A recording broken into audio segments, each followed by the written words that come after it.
बारामती वाहतूक पोलिसांनी मोटार वाहन कायद्याच्या कलम 198 चे उल्लंघन करणाऱ्या दुचाकीस्वारांवर कारवाई करण्यासाठी विशेष मोहीम सुरू केली आहे। विशेषतः बुलेट मोटारसायकलीवरील सायलेन्सरमध्ये बेकायदेशीर बदल करणाऱ्यांवर लक्ष केंद्रित करण्यात येत आहे।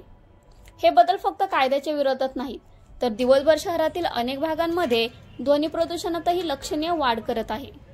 या समस्येवर तोडगा काढण्यासाठी बारामती वाहतूक पोलिसांनी संपूर्ण शहरभरात असे सायलेन्सर वापरणाऱ्या दुचाकीस्वारांवर कारवाई करण्यासाठी विशेष मोहीम हाती घेतली आहे। याचाच एक भाग म्हणून आज तब्बल 115 सायलेन्सरवर रोड रोलर फिरून नष्ट करण्यात आले। येणाऱ्या कालावधीत असे स्फोटक आवाज काढणाऱ्यांवर देखील कारवाई करण्याचा इशारा उपविभागीय पोलीस अधिकारी सुदर्शन राठोड यांनी बुलेट राजांना दिली आहे। बारामतीमध्ये जे नवयुवक आहेत ही बुलेट घेऊन जोरजोरात वेगळ्या प्रकारचे सायलेन्सर बसवून जोरजोरात त्याचा आवाज करत बारामतीमध्ये फिरत असतात अशी तक्रार नागरिकांची पोलिसांना आली होती। त्यामध्ये आमचे पोलीस निरीक्षक यादव यांनी स्वतःहून त्याच्यामध्ये पुढाकार घेतला आणि जवळपास जानेवारीपासून मे पर्यंत 2025 मध्ये 58 आम्ही जे सायलेन्सर आहेत ते जप्त केले होते।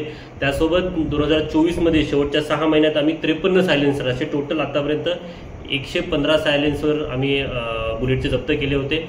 त्यामध्ये मग आज आम्ही ते सायलेन्सर बुलडोझर खाली टाकून ते नष्ट करण्यात आलेले आहेत।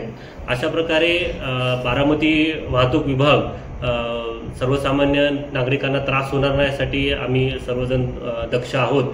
सोबतच मी सर्व नवयुवक जे आहेत त्या सगळ्यांना विनंती करतो आणि एक सूचना करतो की अशा प्रकारचा कोणत्याही प्रकारचा सायलेन्सर आपण बसवू नये जेणेकरून बारामतीच्या सर्वसामान्य नागरिकांना त्रास होणार नाही।